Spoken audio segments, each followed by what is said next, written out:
السلام عليكم ورحمة الله وبركاته. بسم الله الرحمن الرحيم. الحمد لله رب العالمين، والصلاة والسلام على رسول الله وعلى آله وصحبه أجمعين. أما بعد. പ്രിയപ്പെട്ട സഹോദരി സഹോദരന്മാരെ,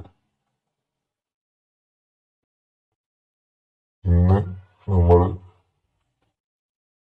പറയാൻ പോകുന്ന വിഷയം, അതായത് ഇന്ന് വീഡിയോ ചെയ്യുന്നത് നമ്മൾ മുൻപത്തെ വീഡിയോയിലൊക്കെ പറഞ്ഞതുപോലെയുള്ള ഒരു കാര്യത്തെക്കുറിച്ച് തന്നെയാണ്.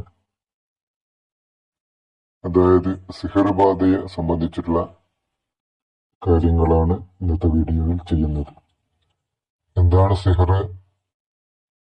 അത് ബാധിക്കുന്നത് എങ്ങനെയാണ്, അത് ബാധിച്ചാലുള്ള ലക്ഷണങ്ങൾ എന്തൊക്കെയാണ്, ഇതിന്റെ ബുദ്ധിമുട്ടുകൾ എന്തൊക്കെയാണ്, അതെങ്ങനെ ബാത്തിലാക്കാം, ഏതൊക്കെ രീതിയിൽ ബാത്തിലാക്കാം, ഏതൊക്കെ രീതിയിൽ അത് തിരിച്ചറിയാം, അത് ബാത്തിലാക്കാൻ ചെയ്യേണ്ടത് എന്തൊക്കെയാണ് എന്നൊക്കെയുള്ള കാര്യങ്ങൾ പല വീഡിയോയിലായിട്ട് ഞാൻ ചെയ്തിട്ടുണ്ട്.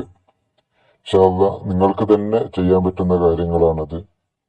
സിഹ്റുബാധയുമായിട്ട് ബന്ധപ്പെട്ടിട്ടുള്ള നിങ്ങളുടെ തെറ്റിദ്ധാരണകളും നിങ്ങളുടെ സംശയങ്ങളുമൊക്കെ ആ വീഡിയോ കണ്ടാൽ നിങ്ങൾക്ക് മാറുന്നതായിരിക്കും. അതുകൊണ്ട് തന്നെ ആ വീഡിയോയുടെ ലിങ്കുകളൊക്കെ ഞാൻ ഈ വീഡിയോയുടെ ഡിസ്ക്രിപ്ഷനിൽ നൽകുന്നതായിരിക്കും. അതിലൂടെ നിങ്ങൾക്ക് ആ വീഡിയോ കണ്ട് മനസ്സിലാക്കാവുന്നതാണ്. അപ്പോൾ ഇന്നത്തെ വീഡിയോയിൽ പറയുന്നത് സിഹർ ബാധ എന്നുള്ളത്, അതിന്റെ പരാമർശം, സിഹറിനെ പറ്റിയുള്ള പരാമർശം പരിശുദ്ധ ഖുർആനിലും ഹദീസിലും വന്നതാണ്. സിഹറിനെ പറ്റിയുള്ള കാര്യങ്ങൾ പറഞ്ഞെടുത്തൊക്കെ ഞാൻ അത് വിശദമായിട്ട് പറഞ്ഞിട്ടുമുണ്ട്. അപ്പോ സിഹർ ഏതൊക്കെ രീതിയിലാണ് നമ്മളെ ബാധിക്കുന്നത് എന്നതിന്റെ അടിസ്ഥാനത്തിൽ, നമ്മളെ ഏതൊക്കെ നമ്മുടെ മേഖലകളിലാണ് സിഹർ ബാധിക്കുന്നത് എന്നതിന്റെ അടിസ്ഥാനത്തിൽ സിഹറിനെ സംബന്ധിച്ച് മനസ്സിലാക്കിയിട്ടുള്ള ആളുകൾ അതിനെ 7 തരംതിരിച്ചിട്ടുണ്ട്. അതായത് നമുക്ക് സിഹർ ഏതൊക്കെ രീതിയിലാണ് ബാധിക്കുന്നത്, നമ്മുടെ ഏതൊക്കെ മേഖലകളിലാണ് സിഹർ ബാധിക്കുന്നത് എന്നതിന്റെ അടിസ്ഥാനത്തിൽ സിഹറിനെ 7 വിഭജിച്ചിട്ടുണ്ട്. അതായത് 7 തരത്തിലുള്ള സിഹറുകളാണ് പറയപ്പെടുന്നത്. അത് ബാധിക്കുന്നതിന്റെ അടിസ്ഥാനത്തിലാണ്. അപ്പോൾ 7 തരത്തിലുള്ള നമുക്ക് ശക്തമായിട്ട് ശരീരത്തിനെ, നമ്മളെ മനസ്സിനെ, നമ്മളെ പല മേഖലകളിലെയും ബാധിക്കുന്ന 7 തരത്തിലുള്ള സിഹറുകളാണ് പറയപ്പെടുന്നത്. അത് ഏതൊക്കെയാണ് എന്നാണ് ഇന്നത്തെ വീഡിയോയിൽ നാം പറയുന്നത്. ഓക്കെ, ഇൻഷാ അല്ലാഹ്. അപ്പോ അതിൽ പറയുന്ന ഒന്നാമത്തെ സിഹർ, സിഹറുൽ മഹബ്ബ, അതായത് വശീകരണം, പ്രേമ മന്ത്രം. എന്താണ് സിഹ്റുൽ മഹബ്ബ എന്ന് പറഞ്ഞാല്? ഒരാളെ മറ്റൊരാളോട് അന്ധമായ സ്നേഹം തോന്നിക്കാൻ ജിന്നുകളെ ഉപയോഗിച്ച് ചെയ്യുന്ന ഒരു സിഹറാണിത്. കാഫിർ ജിന്നുകൾ ഉപയോഗിച്ചിട്ട്. അതായത് ഒരു പെണ്ണിനെ ഒരാൾ ഇഷ്ടപ്പെട്ടു, അവള് ആരുമായിക്കോട്ടെ, അയാൾ ചിലപ്പോ ആ പെണ്ണ് ചിലപ്പോ ഒരാളുടെ ഭാര്യയായിരിക്കും, അല്ലെങ്കിൽ പിന്നെ മറ്റൊരാളുടെ കാമുകിയായിരിക്കും. പക്ഷെ ആ പെണ്ണിനെ അയാളിൽ നിന്ന് അടർത്തിയെടുത്തിട്ട് അയാളുമായിട്ട് തെറ്റിപ്പിരിയിച്ചിട്ട് ആർക്കാണോ ആവശ്യം അയാളിലേക്ക് എത്തിക്കുക. അതിനാണ് ഒന്നാമത്തെ സിഹർ, സിഹറുൽ മഹബ്ബ എന്ന് പറയുന്നത്. അതായത് സ്നേഹവശ്യം, ചുരുക്കി പറഞ്ഞ സ്നേഹവശ്യം എന്ന് പറയും. ഇനി രണ്ടാമത്തത് സിഹറുൽ ബുഖ്ദ് വൽ ഫിറാഖ്, വെറുപ്പിന്റെയും വേർപിരിയലിന്റെയും സിഹർ. അതായത് ഭർത്താവിനും ഭാര്യയ്ക്കും ഇടയിൽ ഭിന്നിപ്പുണ്ടാക്കാൻ വേണ്ടി ചെയ്യുന്ന സിഹർ. മാതാപിതാക്കൾക്കും മക്കൾക്കും ഇടയിൽ ഭിന്നിപ്പുണ്ടാക്കാൻ വേണ്ടി ചെയ്യുന്ന സിഹർ. കുടുംബക്കാർക്കിടയിൽ ഭിന്നിപ്പുണ്ടാക്കാൻ വേണ്ടി ചെയ്യുന്ന സിഹർ. തൊഴിലാളിക്കും മുതലാളിക്കും ഇടയിൽ ഭിന്നിപ്പുണ്ടാക്കാൻ ചെയ്യുന്ന സിഹർ. കൂട്ടുകാർക്കിടയിൽ ഭിന്നിപ്പുണ്ടാക്കാൻ വേണ്ടി ചെയ്യുന്ന സിഹർ. ഈ ഭിന്നിപ്പിന്റെ സിഹർ അതിനെയാണ് സിഹറുൽ ഫിറാഖ് അല്ലെങ്കിൽ സിഹറുൽ വഹദ് എന്നറിയപ്പെടുന്ന രണ്ടാമത്തെ സിഹർ. ഇത് സൂറത്തുൽ ബഖറയിൽ 102-ാമത്തെ ആയത്തിൽ അതിന്റെ അവസാനത്തിൽ തന്നെ പറഞ്ഞിട്ടുണ്ട്, അവർ ഭർത്താവിനെയും ഭാര്യയെയും ഭിന്നിപ്പിക്കാനുള്ള വേർപെടുത്താനുള്ള സിഹർ അവർ പഠിച്ചു എന്ന് സൂറത്തുൽ ബഖറയിലെ 102-ാമത്തെ ആയത്തിൽ ഒത്തബാവുമാത്തത്തിൽ ഷയാത്തീൻ എന്ന് തുടങ്ങുന്ന ആയത്തിന്റെ അവസാനത്തിൽ ആ സിഹറിനെ കുറിച്ച് പ്രതിപാദിക്കുന്നുണ്ട്. ഇനി മൂന്നാമത്തെ സിഹർ സിഹറുൽ മറദ്, രോഗമുണ്ടാക്കുന്ന സിഹർ. അതായത് ശരീരത്തിൽ അനാവശ്യമായ വേദന, നമ്മൾക്ക് പെട്ടെന്ന് അറിയാത്ത രീതിയിലുണ്ടാകുന്ന രോഗങ്ങൾ. ഇനി രോഗം വന്നു കഴിഞ്ഞാൽ അതിന്റെ മെഡിക്കൽ കാരണം ഡോക്ടർമാർക്ക് കണ്ടെത്താനാവാത്ത രോഗങ്ങൾ, അസുഖങ്ങൾ, അതൊക്കെയാണ് ഈ സിഹർ കൊണ്ട് ഉദ്ദേശിക്കുന്നത്. അതായത് ശരീരത്തിൽ രോഗങ്ങൾ ഉണ്ടാവും, വേദന ഉണ്ടാവും. വയറുവേദന വന്നു, തലവേദന വന്നു, അല്ലെങ്കിൽ നടുവേദന വന്നു, ശരീരത്തിൽ എവിടെയെങ്കിലും വേദന വന്നു, ഡോക്ടറെ കണ്ടു, ഡോക്ടർ ചെക്കപ്പ് ഒക്കെ ചെയ്തു, സ്കാനിങ് ചെയ്തു, എക്സ്റേ എടുത്തു. പക്ഷെ ഡോക്ടർക്കൊന്നും കണ്ടുപിടിക്കാനാവില്ല, ഒന്നുമില്ല, മെഡിക്കൽ പരമായിട്ട് അസുഖവുമില്ല. പക്ഷെ അയാൾക്ക് അസുഖങ്ങൾ ഉണ്ട് താനും. ആ അസുഖങ്ങൾ ഉണ്ടാവുന്നത് സിഹറുൽ മറദ്, രോഗമുണ്ടാക്കുന്ന ഈ സിഹർ ചെയ്തത് കൊണ്ടാണ്. അതാണ് മൂന്നാമത്തെ സിഹർ. ഇനി നാലാമത്തെ സിഹർ സിഹറുൽ ജുനൂൻ, മാനസിക രോഗങ്ങൾ ഉണ്ടാക്കുക. അതായത് ഭ്രാന്താക്കുക, മനുഷ്യന് ടെൻഷൻ ഉണ്ടാക്കുക, മനസ്സിനെ സ്വാധീനിച്ചിട്ട് ഒരു ഭ്രാന്തമായ അവസ്ഥ ഉണ്ടാക്കുക, ടെൻഷൻ, മാനസികപരമായിട്ട് തകർക്കുക. അതിനു വേണ്ടി ചെയ്യുന്ന സിഹർ. മനസ്സിനെ കുഴപ്പിക്കാനും അപ്രതീക്ഷിതമായിട്ട് മനസ്സിന്റെ കൺട്രോൾ നഷ്ടപ്പെടുത്താനും ഓർമ്മ നഷ്ടപ്പെടുത്താനും വേണ്ടി ചെയ്യുന്ന സിഹർ. ചില ആളുകൾക്ക് നിങ്ങൾക്ക് കാണാം, നല്ലൊരു വ്യക്തിയായിരിക്കും, പക്ഷെ പെട്ടെന്ന് മൂപ്പർക്ക് മാനസികപരമായിട്ട് ബുദ്ധിമുട്ടുകൾ എന്തൊക്കെയോ ബാധിച്ചതുപോലെ ഇങ്ങനെ ഉണ്ടാകുന്ന മാനസിക പ്രശ്നങ്ങൾ. അതിനുവേണ്ടി പല കാരണങ്ങൾ ഉണ്ടാക്കും. ഒരാൾ മനസ്സിനെ എങ്ങനെ തകർത്താൻ പറ്റുമോ, മനസ്സിനെ എങ്ങനെ തളർത്താനും തകർക്കാനും പറ്റുമോ, അതിനുവേണ്ടി ചെയ്യുന്ന കാര്യങ്ങൾ ചെയ്തിട്ട് അയാൾ മാനസികമായിട്ട് തകർക്കുന്ന സിഹർ. ഇതിന്റെ മൂർധന്യാവസ്ഥയിലെത്തുമ്പോഴാണ് ഭ്രാന്തും മാനസിക രോഗങ്ങളൊക്കെ ഉണ്ടാകുന്നത്, ഈ സിഹർ ബാധ കാരണം ഉണ്ടാകുന്നത്.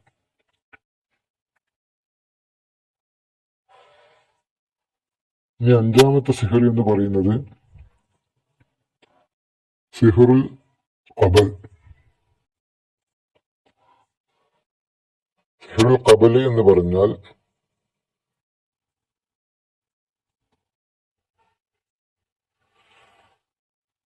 നമുക്ക് ജീവിതത്തിൽ അപ്രതീക്ഷിതമായിട്ടുണ്ടാകുന്ന കുഴപ്പങ്ങൾ, പ്രശ്നങ്ങൾ, ഒരു വ്യക്തിയുടെ ജീവിതത്തിൽ എല്ലാം തകർന്നു പോകുന്ന അവസ്ഥ, ജോലി ആയിക്കോട്ടെ, ബന്ധങ്ങളായിക്കോട്ടെ, ഇങ്ങനെ ഇതൊക്കെ തകർന്ന്, ജോലി തകർന്ന്, ബന്ധങ്ങൾ തകർന്ന്, എല്ലാം അപ്രതീക്ഷിതമായിട്ട് നഷ്ടപ്പെട്ടു പോയി. നമുക്ക് കണ്ടെത്താനാകാത്ത കാരണങ്ങൾ കൊണ്ടെല്ലാം നഷ്ടപ്പെട്ടു, ജീവിത മാർഗങ്ങൾ നഷ്ടപ്പെട്ടു പോകുക. ആ രീതിയിൽ സിഹർ ബാധിക്കാം, അതിനുവേണ്ടി ചെയ്യുന്ന സിഹർ.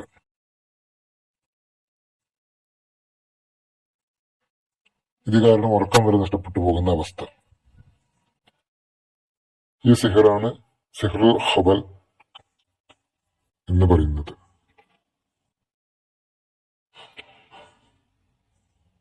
ഇനി ആറാമത്തെ സിഹർ സിഹറുൽ ഹുബൂർ, അതായത് മരണമുണ്ടാക്കുന്ന സിഹർ.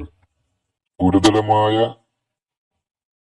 നമുക്ക് മനസ്സിലാകാത്ത രീതിയിൽ ജിന്നുകൾ ഉപയോഗിച്ചുകൊണ്ട് ഞങ്ങൾ ആക്രമിച്ചും, ഹൃദയാഘാതം, ഹൃദയാഘാതം സംഭവിക്കുക, ഉറക്കത്തിൽ ശ്വാസം നിലക്കുക മുതലായ കാരണങ്ങൾ കൊണ്ടുണ്ടാകുന്ന മരണം.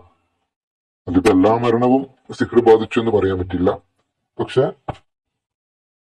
സിഹർ ബാധിച്ചും അങ്ങനെയുള്ള മരണങ്ങളുണ്ട്. അതായത് കാഫിർ ജിന്നുകളെ ശൈത്വാനത്തിനെ പ്രീതിപ്പെടുത്തിക്കൊണ്ട് അവരെ കൊണ്ട് നമ്മൾ ഒരാളെ ടാർഗറ്റ് ചെയ്തിട്ട്, അതായത് സിഹർ ചെയ്യുന്ന ആളുകൾ ഇപ്പൊ ആരെയാണ് ചെയ്യുന്നത്, അയാളെ ജിന്നിനെ കൊണ്ട് ആക്രമിക്കുക, ജിന്നുകൾ ഉപയോഗിച്ചുകൊണ്ട് അയാൾക്ക് രോഗങ്ങൾ ഉണ്ടാക്കുക, ഹൃദയാഘാതം ഉണ്ടാക്കുക, ഉറക്കത്തിൽ അയാൾ അറിയാതെ തന്നെ അയാളെ കൊല്ലപ്പെടുന്ന രീതിയിൽ, മരിക്കുന്ന രീതിയിൽ അയാൾ ആക്രമിക്കുക. അതിനു വേണ്ടിയിട്ടുള്ള സിഹറാണ് സിഹറുൽ ഹുബൂർ എന്ന് പറയുന്നത്, ആറാമത്തെ സിഹർ. ഇനി ഏഴാമത്തെ സിഹർ സിഹറുൽ ഹവാസ്, ഇന്ദ്രിയങ്ങളിൽ സിഹർ. അതായത് നമ്മളെ പഞ്ചേന്ദ്രിയങ്ങൾ എന്ന് പറയുന്നുണ്ടല്ലോ, കാഴ്ച, കേൾവി, മണം, ഈ പഞ്ചേന്ദ്രിയങ്ങളെ ബാധിക്കുന്ന സിഹർ, സിഹറുൽ ഹവാസ്. അപ്പൊ നമ്മൾ എന്താണ് കണ്ടു കഴിഞ്ഞാല് ഒരു വസ്തുവിനെ കണ്ടു, നമുക്ക് തോന്നുക ആ വസ്തുവിന്റെ യഥാർത്ഥ രൂപത്തിലല്ല, നമുക്കത് കണ്ടത് മറ്റെന്തോ ആയിട്ട് കണ്ടതായിട്ട് തോന്നുക. ഇനി കേട്ടാൽ അങ്ങനെ തന്നെ, നമ്മൾ കേൾക്കുന്നത് മറ്റുള്ളവർ കേട്ടാൽ അത് ശരിയായിരിക്കും. ഇപ്പൊ നമ്മളിപ്പോ എന്തെങ്കിലും കേട്ടു, പക്ഷെ നമ്മൾ കേൾക്കുന്നത് വേറെന്തോ ആയിട്ട് കേൾക്കും. അങ്ങനെ തന്നെ മണം, നമ്മളെ കാഴ്ച, കേൾവി, ഇതിലൊക്കെ വസ്വാസ് ഉണ്ടാക്കിയിട്ട് അതിനെ മാറ്റിമറിക്കുക. നമ്മൾ എന്താണ് കേൾക്കുന്നത് അതില് മാറ്റിമറിക്കുക. നമ്മൾ എന്താണ് കാണുന്നത്, യഥാർത്ഥ വസ്തുവായിരിക്കും നമ്മൾ കാണുന്നത്, പക്ഷെ നമ്മൾ മറ്റെന്തോ കണ്ടതുപോലെ നമുക്ക് തോന്നുക, അങ്ങനെ തോന്നിപ്പിക്കുക. അതിനാണ് സിഹറുൽ ഹവാസ് എന്ന് പറയുന്ന 7ാമത്തെ സിഹർ. ഈ 7 തരത്തിലുള്ള സിഹറുകളാണ് സിഹറിനെ പറ്റി പറഞ്ഞിട്ടുള്ള പണ്ഡിതന്മാർ പഠിപ്പിച്ചിട്ടുള്ള 7 തരം സിഹറുകൾ. ഇത് സിഹർ ബാധിക്കുന്നതിന്റെ അടിസ്ഥാനത്തിലാണ് ഈ സിഹറിനെ വേർതിരിച്ചിട്ടുള്ളത്. അപ്പോ നമ്മൾ മനസ്സിലാക്കേണ്ടത്, ഇങ്ങനെയുള്ള സിഹറുകൾ നമുക്ക് ബാധിക്കുന്നത് നമ്മുടെ ഈമാനിക പ്രതിരോധ ശക്തി പ്രത്യേകം മനസ്സിലാക്കണം. നമ്മൾ ഈമാനിന്റെ പ്രതിരോധ ശക്തി കുറയുമ്പോഴാണ് ഇങ്ങനെയുള്ള പ്രശ്നങ്ങളൊക്കെ നമുക്ക് ബാധിക്കുന്നത്. അല്ലാഹു സുബ്ഹാനഹു വ തആല സിഹർ ബാധിക്കണം എന്ന അള്ളാഹുവിന്റെ തീരുമാനമുണ്ടെങ്കിൽ നമുക്ക് സിഹർ ബാധിക്കും. ഇത് പരീക്ഷണം എന്നോട് അള്ളാഹു സിഹറും നമുക്ക് ബാധിപ്പിക്കും. പക്ഷെ നമ്മൾ ചെയ്യേണ്ട കാര്യങ്ങൾ കൃത്യമായിട്ട് ചെയ്താൽ, അതായത് രാവിലെയും വൈകുന്നേരവും സൂറത്തുൽ ഫലക്കും സൂറത്തുൽ നാസും, അള്ളാഹുവിന്റെ റസൂൽ പഠിപ്പിച്ചിട്ടുള്ള 2 ചെറിയ സൂറത്തുകളാണ് മുഅവ്വിദത്തൈനി എന്നറിയപ്പെടുന്ന സൂറത്തുൽ ഫലക്കും സൂറത്തുൽ നാസും.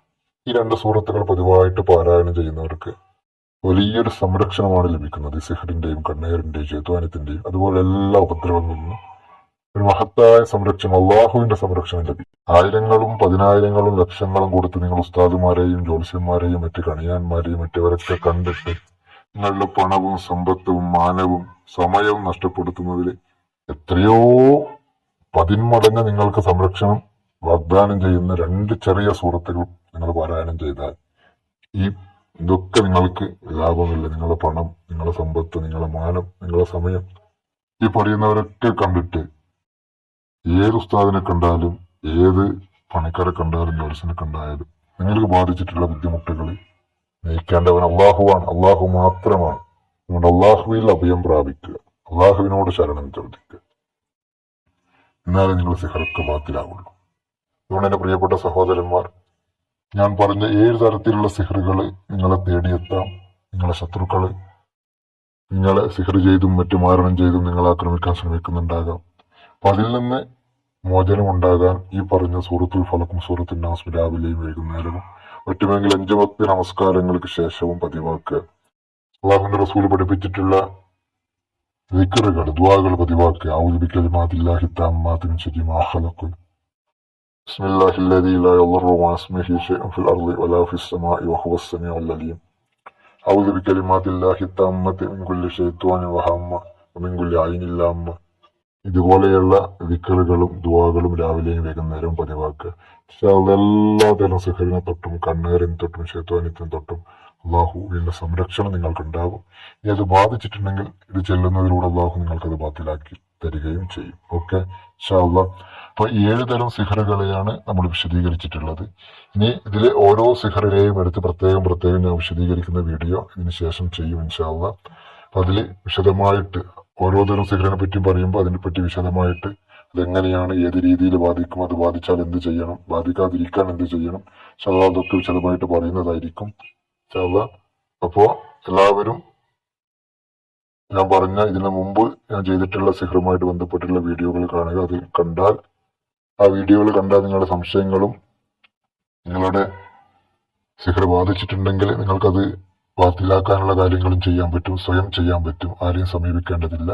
ആ വീഡിയോകളൊക്കെ കാണുക. അല്ലാഹു സുബ്ഹാനഹു വ തആല ഇതുപോലെയുള്ള സാഹചര്യങ്ങളുടെ സഹ്റിനെ തൊട്ടും ആയിനീങ്ങളുടെ ഐനിനെ തൊട്ടും ഹാസിദീങ്ങളുടെ ഹസദിനെ തൊട്ടും അള്ളാഹു നമ്മളെ കാത്തുരക്ഷിക്കുമാറാവട്ടെ. എല്ലാവിധ ഷറുകളെ തൊട്ടും ഉപദ്രവങ്ങളെ തൊട്ടും ശൈത്താന്മാരുടെ ഉപദ്രവങ്ങളെ തൊട്ടും കാഫിർ ജിന്നിന്റെ ബുദ്ധിമുട്ടുകളെ തൊട്ടും അള്ളാഹു നമ്മെ കാത്തു സംരക്ഷിക്കുമാറാവട്ടെ. അള്ളാഹുവിന്റെ കാവലും സംരക്ഷണവും എന്നൊന്നും നമുക്ക് അള്ളാഹു നൽകുമാറാവട്ടെ. ആമീൻ ബിറഹ്മതിക യാ അർഹമർ റഹീമീൻ. അസ്സലാമു അലൈക്കും വറഹ്മത്തുള്ളാഹി വബറകാതുഹു.